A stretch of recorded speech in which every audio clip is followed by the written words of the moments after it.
Happy Friday, everyone. Welcome back to my channel. I am so glad you are here. I've got questions from you to answer. Alright, Denise submitted a question on Facebook, and she says, I found your videos a few weeks ago and have been watching ever since. Thank you. Yesterday I paid off all my consumer debt, $7,000, in 7 months. I went a little crazy. I currently have a new student loan. I went back to school in September of 2015. The balance is $6,000. Should I try to pay it off or wait until I graduate in 2018? I am estimating that I'll need another student loan of $6,000 for the upcoming school year, so the total debt will be $12,000. I can save $400 a month towards my student loans, and once the due date is up, I can make lump sum payments. I don't know if I should wait or pay while in school. Any advice is appreciated. Okay, so first of all, congratulations on paying off $7,000 in 7 months. That is amazing. Not everyone can do that. I don't even think I do that. It's like $10,000 a year I pay, so it's less than $1,000 a month. So that's amazing that you do that. And obviously your income has gone down just a little bit, or your expenses have gone up if you're only able to save $400. But what I would advise you to do is to handle the situation immediately in front of you first. So don't take out another student loan and be paying off an old one only to pay this one off. If you know that you're going to have to take out a student loan next year, start saving for that now and then cash flow this upcoming semester instead of taking out another student loan. So yes, that does mean wait on the student loan that you've already signed up for, and it's hopefully not accumulating that much interest, but go ahead and start stocking that $400 away for this next semester so you don't have to take out another one. As soon as you are done with that and you can pay for the next semester, that's when you start paying on old debt. But it sounds like you are going to kill this, and I'm super excited for you. So just try not to take out any more debt from this point on, since you know that you've committed to paying it off. And since you've committed to paying it off, it's a little bit silly to pay old debt while also taking on new debt. You understand? So yeah, go ahead, save up as much as you can. If you can go $1,000 a month crazy again, I would go to that lickety split, or even if you could go like half force and save up for this upcoming semester faster, I would kill that. I'm assuming you're talking about like September. So you've got a little bit of time before August, September, before the next semester. So I would save up for that, and then as soon as you're done with that and you know you've got all your upcoming school expenses paid for, then start trying to pay off old debt. But good job. Good job. You're on the right path. Alrighty. Lynn Crowder says, please help me convince my husband that shopping at Walmart will save us money, instead of going to small mom and pop stores that are expensive.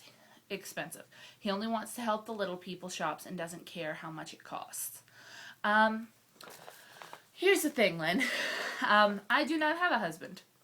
So I do not have any experience with trying to convince a man to do anything. That has been very unsuccessful for me in the past.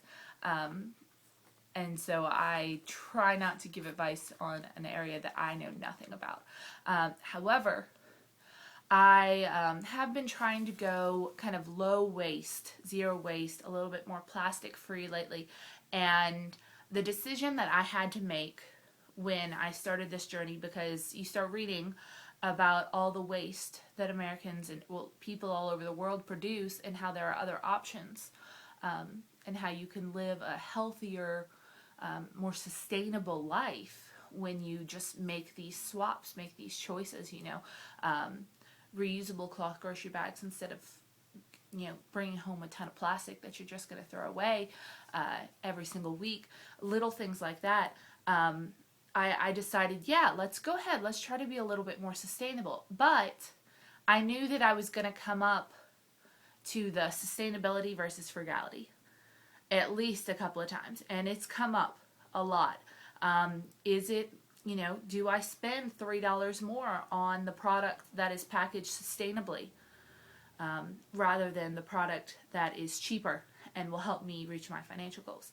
And in the stage of life that I am in right now, it is more important for me to get out of debt, to me, and I had to make this decision, and I can be judged and I will accept it.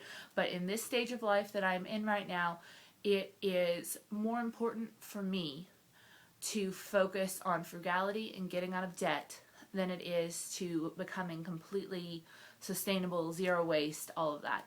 I can do that when I'm out of debt and I have more money to spare. So it's something that you have to make a choice for yourself. Can you really afford to only shop at mom and pop stores? Yeah, Walmart is a giant corporation. They may not always treat their workers in the best way. The places where they source their products from may not be completely legal sometimes. And I am not saying that any of that is okay.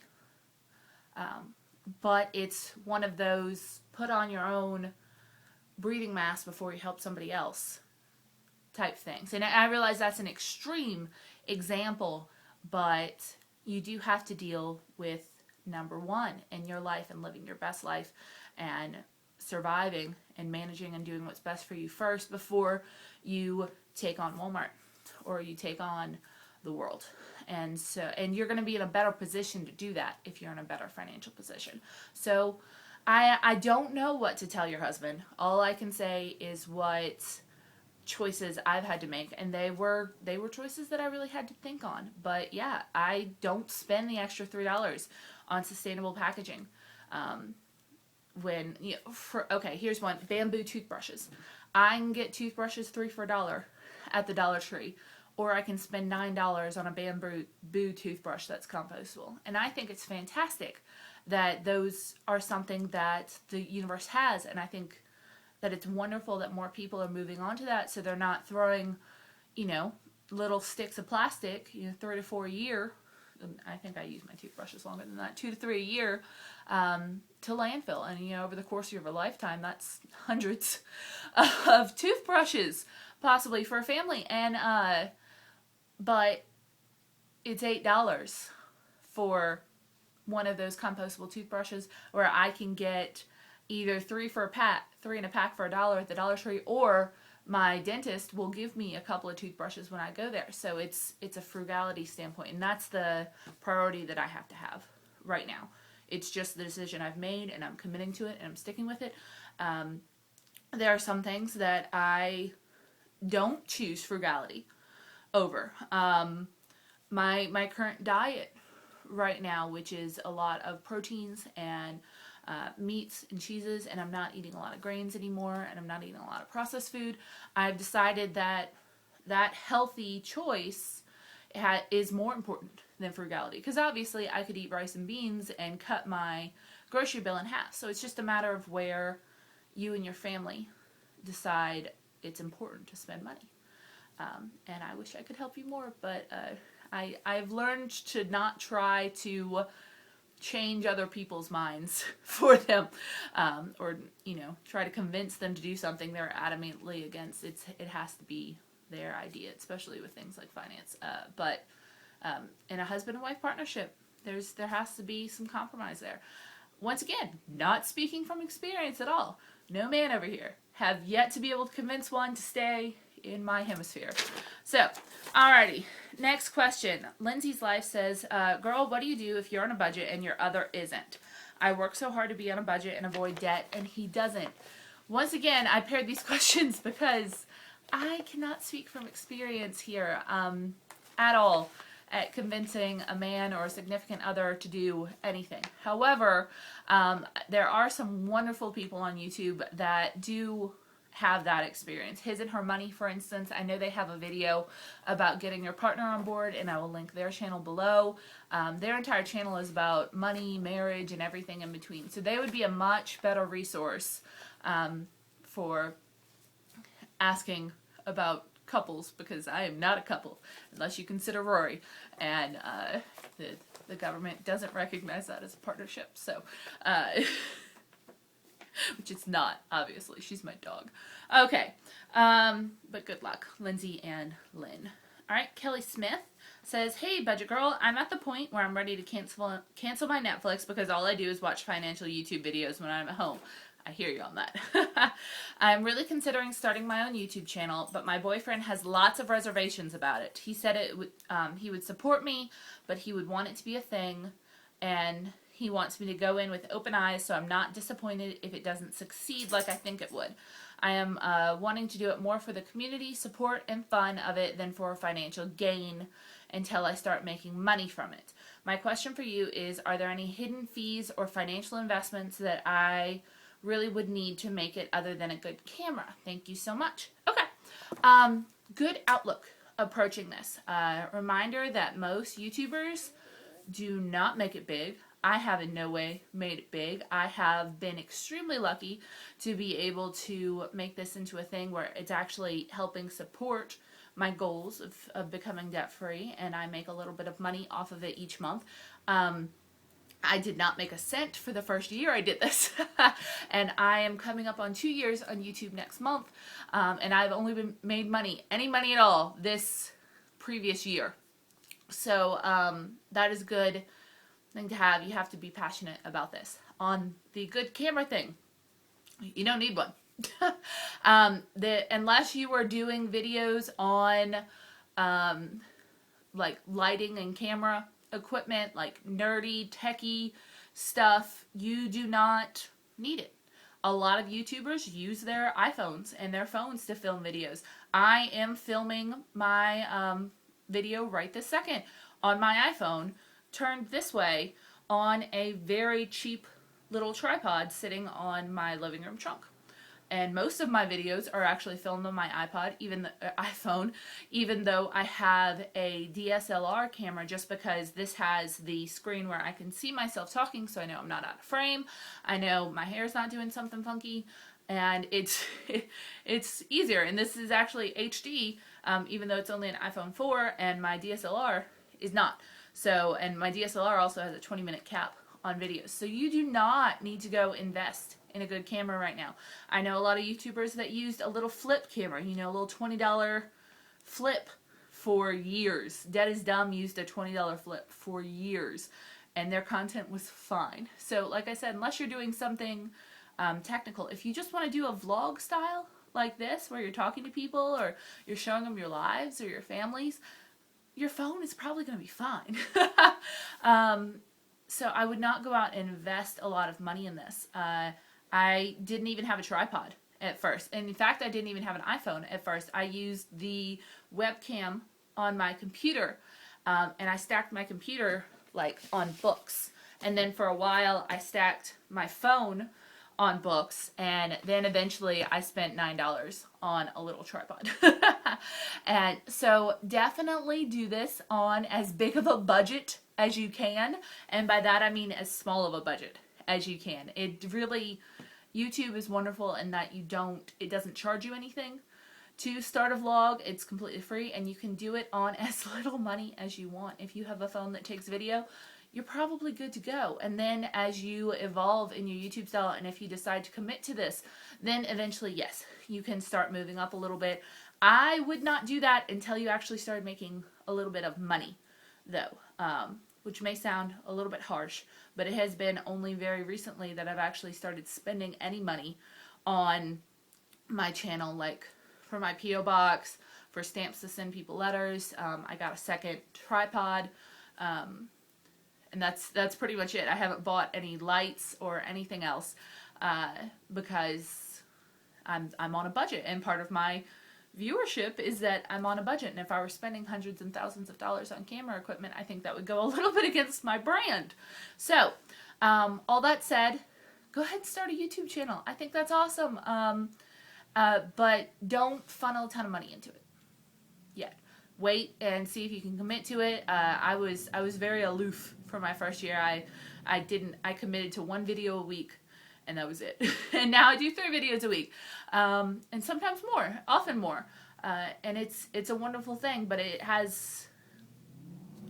I didn't invest a lot of money, and I didn't make it into a huge thing at first. So yeah, just start videoing. It'll be fine. It'll be fun. And if you don't like it, then you won't have invested a lot of money into it. If you do like it, you can always do that later. Good luck. Okay.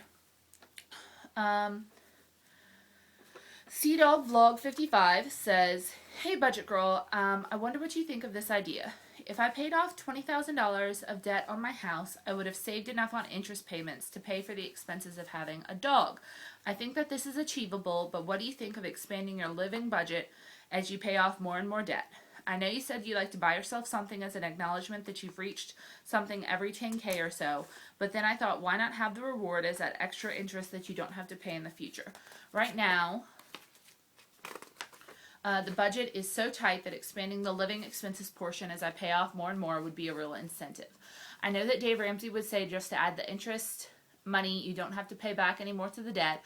Just trying to figure out how to juggle this. Also, if I let out my 2 spare rooms to people, it would really help. If I had 80% occupancy for a year, it could bring in an extra $10,000. It could also end up working the other way if people who let the room don't pay or cause damage or something.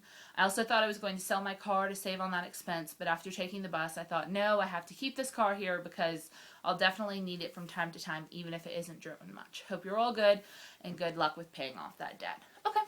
I obviously am a fan of having a dog.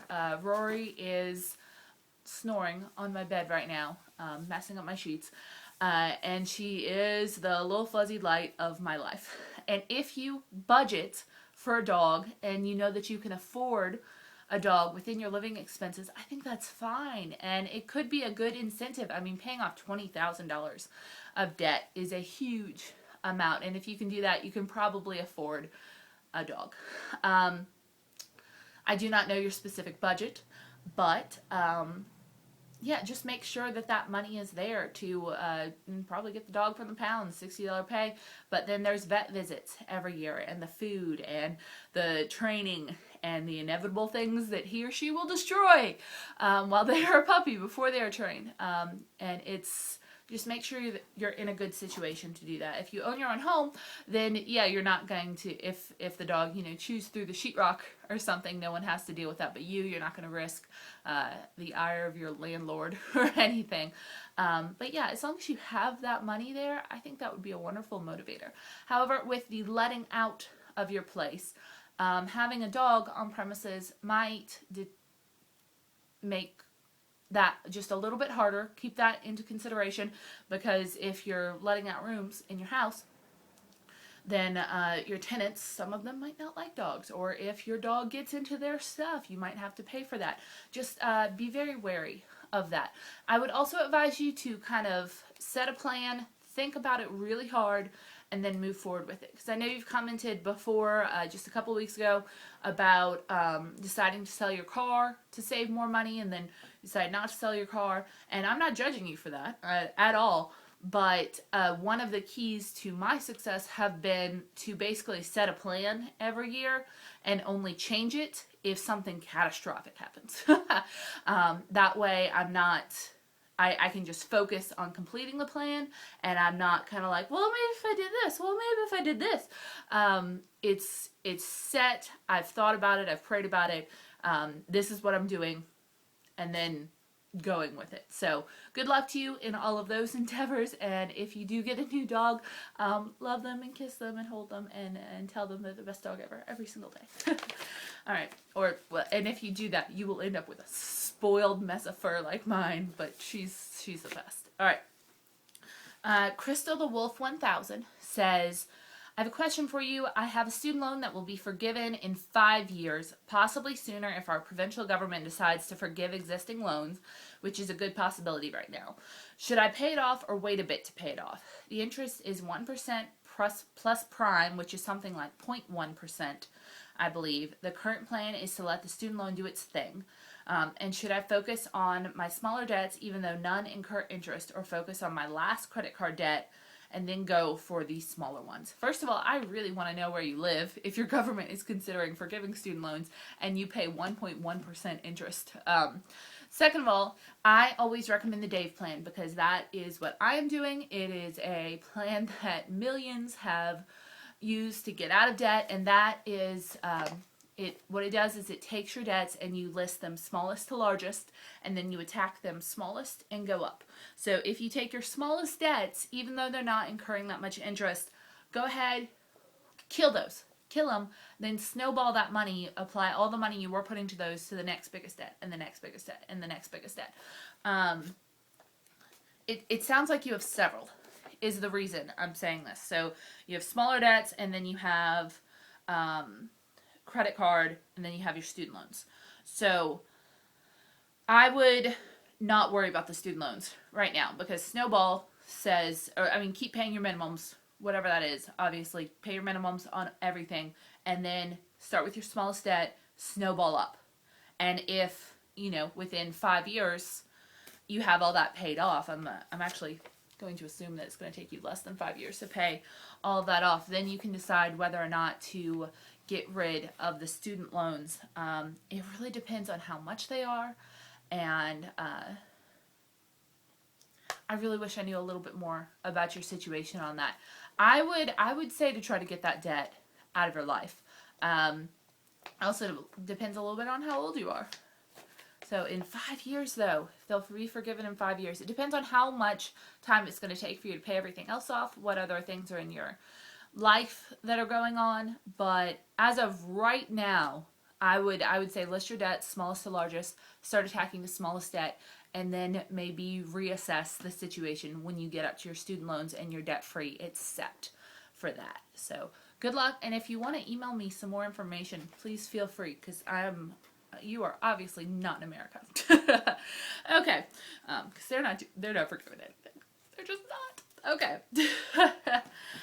Maggie Peterson says, how do you budget with an unstable income? I make a different amount every week. Sometimes it's $500, and on bad weeks, it's $200 per week.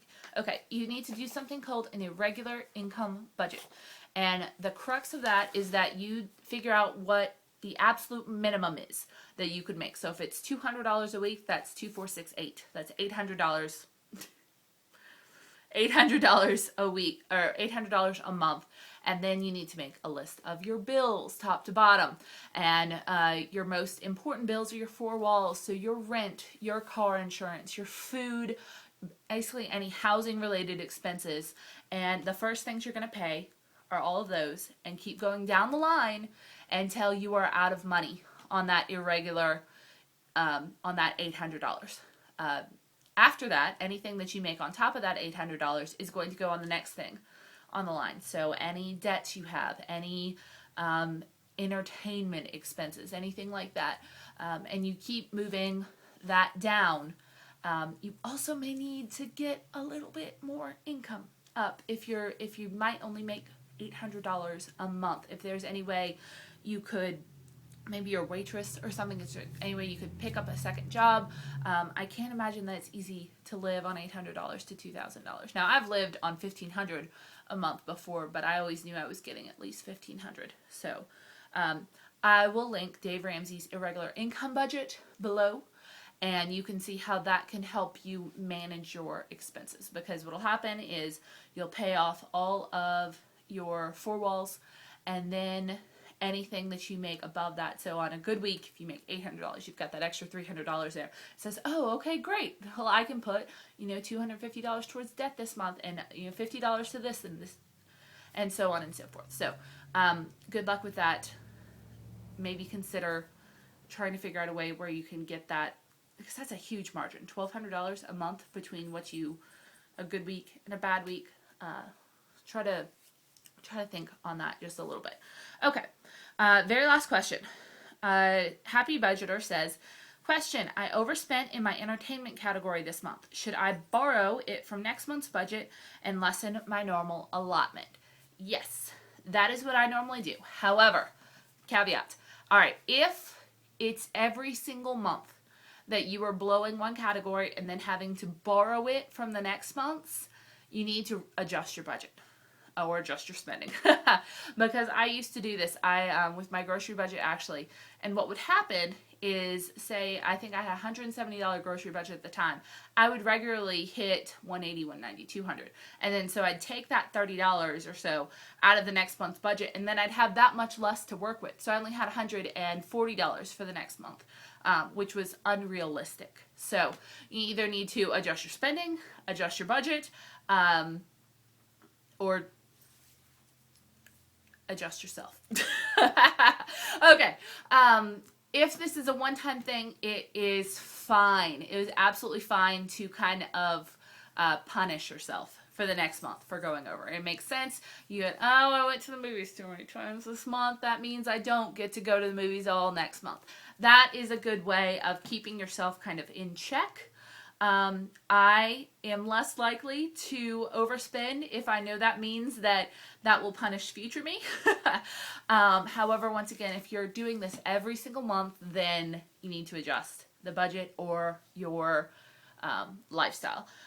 Also consider, this is another option, if you have another kind of fun category, such as restaurants or something like that, and you can kind of finagle those two together. I would not suggest taking any money out of like food or rent or anything or debt to pay for this entertainment overspend. But if there is another fun category, like if you have a monthly clothing allotment or restaurant allotment, you could consider taking some of that money out and using that to pay. Just know that you will not be able to spend the rest of that clothing money this month because you already spent it on entertainment. So, but yes, that's, you've got the idea basically, but I'm warning you for the future because I got into that endless loop and I was finally like, all right, we just have to fix this. Okay, well, I hope everyone had a wonderful, I hope you enjoyed watching this. I do have a little bit of an announcement if you hung out all the way to the end.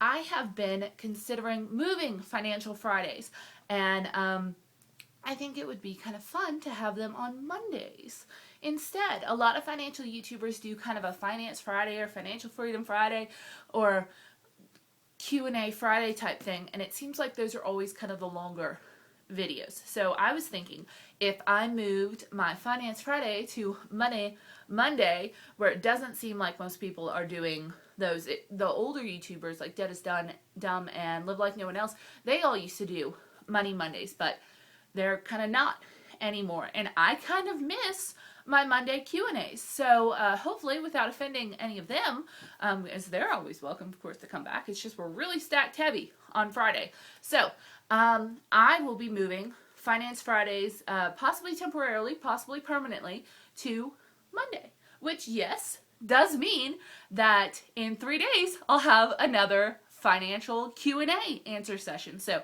if you ask a question on this video, I might be able to get to it in just, you might be able to hear the answer in just 3 days, which would be awesome, right? Right? Yeah.